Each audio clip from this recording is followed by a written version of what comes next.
So we all have seen this product made by Yankum. Let's do a review on them. So first of all, their testing guy right here tells you to run the rope through the center.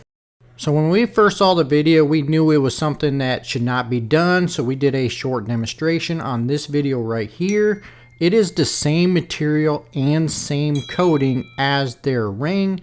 And we're showing you that it just ruins your rope and it's not a good idea, and we got blown up. Please watch, Casey's video. Please watch Casey's video. So I'm looking at Casey's video again. Look at this rope right here. See how nice and clean it is? Look how nice and clean it is. Damaged in their own video. It's damaging the rope. And then don't forget this gem where they said this is an acceptable snatch block. So again, we test that theory. Same damage to the rope. This is the same material and same coating, just different name. Still ruining the rope. So then we got plastered with hate comments that we have to use the same products as Casey. Stop using his name. Stop bad-mouthing Yankum. All sorts of comments. So we ordered Yankum's products. And I want to point out the condition of this rope. And then look at the ring right here.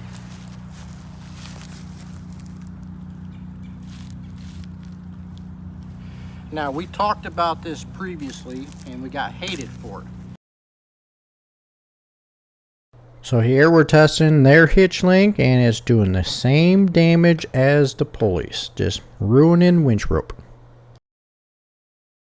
Alright, so here is the winch rope after we took it out. Look at the condition of this rope, and I want to compare it to his original video because I can't fake his video. Same squish pattern, same fuzzies, looks pretty similar. We also reached out to Alan and we asked him some questions about the product. He says, if you have any questions about our product, please see Casey's video. Okay, so keep that in mind. When asked about testing, we need to see Casey's videos. So let's look at those. So on Casey's demonstration video, this is how he has it set up. 4 parts aligned to 1 single soft shackle. So let's see what these soft shackles are rated for. Weird. But what winch is he using? He's using a Badlands 12,000 pound winch. So if you're maxing this winch out, multiply that by 4, is that soft shackle strong enough? I said absolutely not. So they just randomly changed their website to increase the working load limit, but then I pointed out that the maximum braking strength is still below the 48,000. So they changed it again, and now you double up a soft shackle. Okay, let's get in the topic of friction and friction loss. These rings are a friction ring, no matter what Yankum tries to tell you. So what we find funny right here is they tell you when this ring spins on a soft shackle, it has friction. And then if you want to run the winch rope around it, it spreads the friction and heat out. So we find that very funny. There is friction and there is heat when the block is spinning on a soft shackle. But then they claim there is no friction and no heat when the rope goes around it. And on Yankum's website, winch lines, okay, so we're going to be talking about winch lines here. It's made out of HMPE fibers. This stuff is super strong like an ox. But then you come over here to soft shackles, okay, still Yankum's website. What are soft shackles made out of? Soft shackles are made from super strong HMPE. Isn't that the same material? So how does the soft shackle have friction but the winch ropes do not? This is the description on their winch rings. There's 2 things I want to talk about right here. They're talking about the working load on the winch line in regards to temperature, and right here it says estimated friction loss around 8%. I want to point out there's a difference between melting and when it becomes weaker. Look at these numbers. 45 degrees Celsius is 113 and 70 degrees Celsius is 150-ish. So just because it melts at 300 degrees does not mean it's not weakened at a lower degree. So now let's talk about this 8% right here that's estimated. So right here, some comments on Instagram on the Yankum ropes page, and we're talking about the friction loss. They're trying to tell everybody it's super, super low, 2 to 4% friction loss, and people are questioning it, including myself. So we're here doing the test on Yankum's friction ring.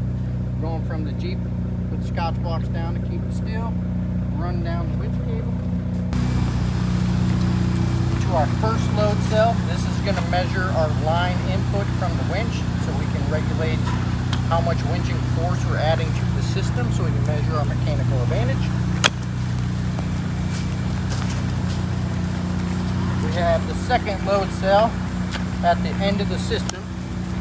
We're going to round this pulley, back around that pulley, and then back to this one, through the center, and back to the center of this one.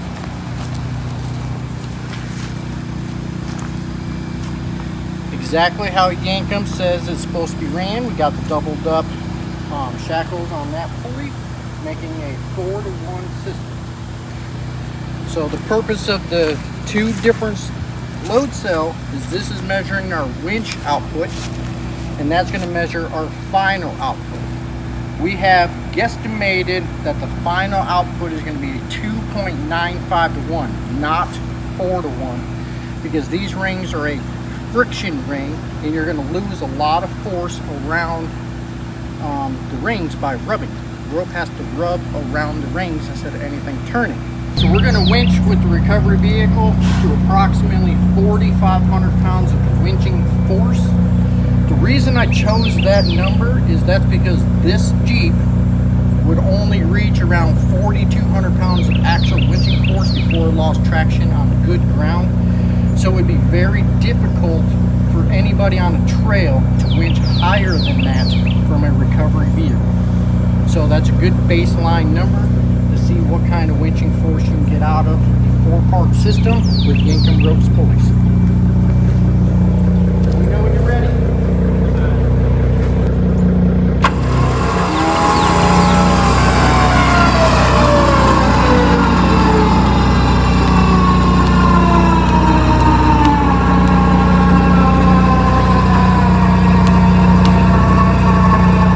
So right here with a 4-part system, the winch is putting out 4,656 pounds, and the final output to the stuck vehicle is 12,348.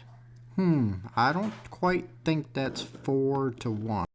Although they estimated 8%, we estimated 30%. We were very close on 30%. Also, now on their website, around 10% friction loss. Weird. So we will never use a company that just randomly changes numbers for no reason. One thing on a website, totally different thing on Instagram, totally different thing on Facebook, and then they go back to change the website, then they go back to social media and change the numbers again, and then they tell you go watch this guy's videos for all the information concerning our products, and then you go watch his videos, and then he tells you, I am not a professional, I'm not an expert, this is for entertainment only. I will not work with those companies. I do not recommend those companies. Y'all need to do your research and just don't look for whoever has the most followers and use what they got. Do your own research. Us at the off-road community need to be better at promoting safety and doing things the right way, period. And stop promoting garbage. Have a good day.